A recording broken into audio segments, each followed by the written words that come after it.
In the summer of the Roman year 699, now described as the year 55 before the birth of Christ, the proconsul of Gaul, Gaius Julius Caesar, turned his gaze upon Britain.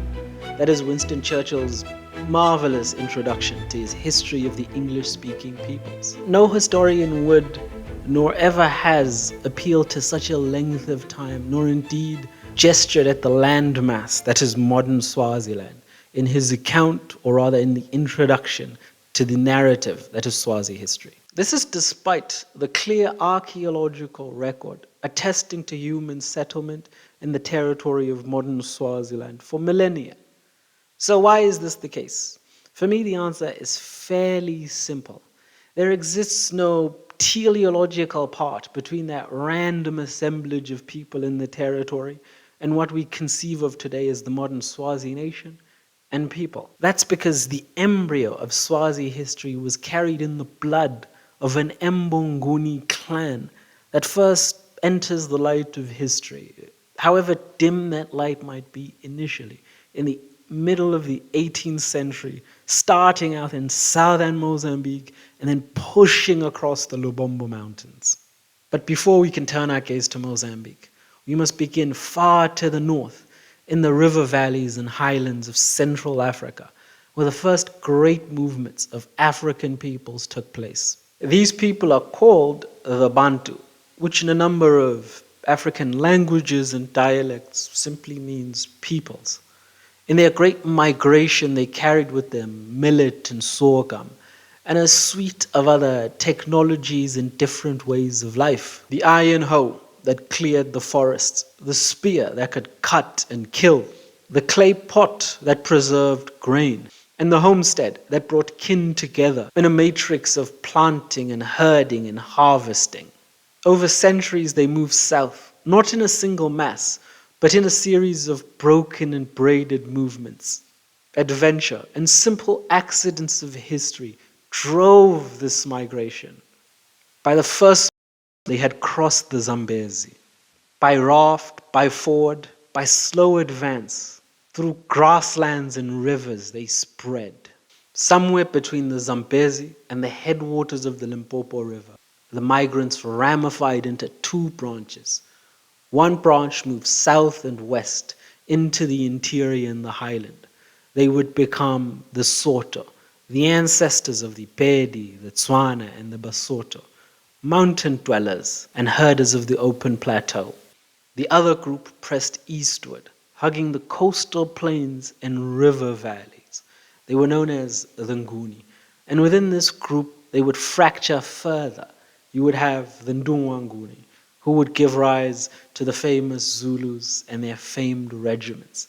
And perhaps this is a feature of their character, a peculiar independence that would win them so much fame. The second group in this Nguni category would be the Mbonguni, sometimes called the Degela, who drifted further along the coastal littoral and river valleys, down past the lagoons, until finally they came to an inlet on the Indian Ocean, Delagoa Bay, one of the main characters in the first half of the story. Today we call it Maputo Bay. In the 16th century, it was a more special place than it is today. Really, it was ground zero for the complex and contentious relationship that would form between Europeans and the peoples of southern Africa. The bay itself was wide and shallow, forming a sheltered inlet. Its waters would shift from a kind of greenish jadish color to a breakish brown as the tide moved in and out. At low tide, the sandbanks would emerge like pale scars across the horizon. The shore was fringed with mangroves, their roots tangled in mud that was reputed to have smelled of salt and rot. Inland, the land flattened out into floodplains, veined with creeks and hippo channels, then rose into wooded ridges. To Europeans, fever was a perennial danger without the necessary immunity. To ambitious African chieftains, it was an entrepot, promising fabulous wealth. The Portuguese would arrive here in the early 1500s. They planted a fort, a factory they called it, but it wasn't a place to manufacture, but one to trade. Whitewashed walls, a few cannons, a garrison that seldom wandered beyond the gates. This is all they had. They sought to entrench their position and monopolize trade with the natives. But the combination of disease, a hostile reception, and the difficult logistical situation soon disabused them of that notion. In the 1550s, a shipwrecked Portuguese captain by the name of Perestrello left us a description of one of the capitals of a native potentate, the Inkosi, or as the southern Ronga might say, Ihosi, Nyaga. His domains stretched over the eastern Maputo River. Of the town, he writes, "It's natural." It's a terrible, terrible attempt at a Portuguese accent, so I'll just do it normally. Its natural and ancient poverty did not fail to show a certain policy and order of government, sufficient for its limited traffic. It was large and with many inhabitants, with its courtyards and path in a not very disorderly state, and was surrounded by a kind of prickly pine tree which grows in that country, thickly set, with 3 or 4 entrances where necessary. To his European eyes, it was naturally poor, but he seems to have mistaken subsistence for deprivation. The Inyaga fished in the lagoons, hunted elephants and hippos, and kept cattle in their chosen pastures. They traded with Europeans to acquire what they regarded as luxury goods, like beads and cloth and copper. But in their insular world, they had no need or indeed a hankering for the trappings of modernity. That would only come with time. In any event, across the Maputo, on the western side, another power rose, the Tembe.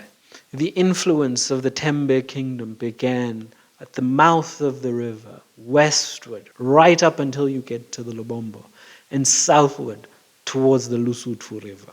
By the 16th century, their kings controlled both coastal and inland routes. In time, they would establish suzerainty over the bay and trade with Europeans. To understand how the Tembe would accomplish this feat, and really to put into context the social, political, and military innovations that would be ushered in at the turn of the 18th century, I think it's important to draw a picture of how these societies functioned in this period, how power was established, consolidated, and expanded. In these societies, the basic unit of organization was the lineage, a sibonga, which means your surname. It identified you with your patrilineal clan who you shared a common ancestor with. In this period, most villages or hillsides, or you could say neighborhoods, if you will, came from the same lineage. Each had its umnumzane, or its headman, but all looked to the senior branch of the lineage for its authority. These were the elders who regulated land, marriages, and cattle. In this period, you had 2 kinds of lineages. You had the ordinary lineage and the royal lineage. What distinguished an ordinary lineage from a royal lineage was that the scion of the royal lineage was seen as having the closest and the most direct connection to the putative common ancestor that every clan or lineage shared. I've been very careful to take notes on the structure of this, and I want to be incredibly precise because it's going to have so many implications for the transformations that take place moving forward. So I'm just going to briefly use the notes to describe how this whole system works. The leaders of every lineage controlled cattle and grain, lending stock to young men who could not yet marry, keeping grain in cattle enclosures, and redistributing food in times of famine. Marriage was negotiated through lobola, what we call the bride price, cattle given to a bride's lineage. Wealthier lineages extended cattle credit so that a poor lineage might build up its own stock. The system of credit established obligations that the debtor would have to square. This is important for the entrenchment of power of these royal lineages. Royal lineages charge eye-watering lobola sums for their daughters, thus augmenting their already relatively large stocks and allowing them to lend them out to more lineages and consolidating their links and ascendancy over other lineages. And it's also important to note that none of this was contested. These arrangements benefited both the non-royal elders as much as they served a chief. A senior man of a non-royal lineage had his authority legitimated by the structure of the system. His juniors deferred to him because the rules of lineage, accepted as natural, proper, and legitimate, made his control of the cattle and grain unquestioned. What the Tembe kings would wield on a grand scale, every elder enjoyed in his own homestead. This is what held the whole social order together. The logic of the royal lineage, however, went a step further.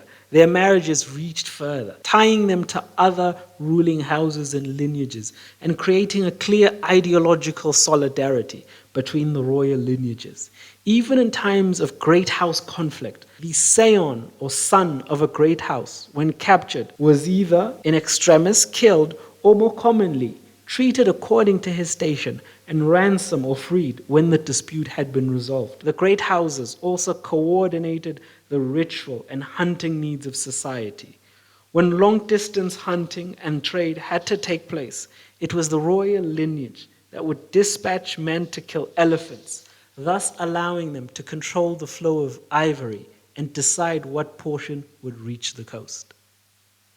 This is incredibly important in understanding how the royal lineages were able to leverage the social system into a more centralized state. And I think it makes the innovation of the Amabutfo system that we'll see take place in the 18th century even more interesting, because we see how they co-opt and adopt an old ritual institution into a modern mechanism for centralized state power. And I think it also has implications for anyone who is reform-minded. So I think this picture allows you to see how the Tembe might have wielded this power to extend their influence. It's also important to realize that this kind of social and political organization didn't jibe well with centralized power. The royal lineages still lacked a coercive instrument. They could call up men in times of war and make use of those networks of obligations they had established by lending out things like cattle. But at the end of the day, every other lineage decided whether to take up the call or not. It's similar to the feudal structure of Europe. A king had a vassal or a lord, and he might call up the lord. The lord might come, or the lord might demur. That being the case, again, the Tembe had influence, but they did not have the hard power that really emerges in the 19th century. This is the system in which the Tembe would rise to prominence. Their dynasty was traced back to men like Ngupo, Tsikuke, Lahumba, and Silambo. For generations, they had balanced the interests of inland chiefs with Europeans. They had battled the Nyaga. The hinterland around the bay was a very crowded area. It wasn't only the Nyaga that they had to face off with. In the south, there was another very important lineage, the Kumalo. And further inland, east of the Lubombo and just north of the Pongola, was a very small clan, but clearly of a very royal lineage as well, the Dlamini. The high status of this lineage could be seen in that one of its scions, Dlamini III, sometime in the early 18th century, married Layaga Ndwandwe, a princess of the kingdom of the Ndwandwe. Nevertheless, their high status was yet to translate into hard power. It was still the Tembe and the Nyaga that really dominated the region. Within the Tembe, it would be Silambowa's son, Mangobe, who would raise them to an unrivaled position in the region. Mangobe ruled in the early 18th century. He was shrewd, restless, and opportunistic. He welcomed the European traders in the 1720s and sold them ivory, allowing him to amass wealth. He placed his sons as chiefs in strategic districts, fertile valleys, fishing grounds, inland pastures, and the southern corridors through which all northern trade would flow. And the story of how this will be accomplished will be explored in the next episode. So please, in the meantime, like, subscribe, tune in for the next episode. Thank you.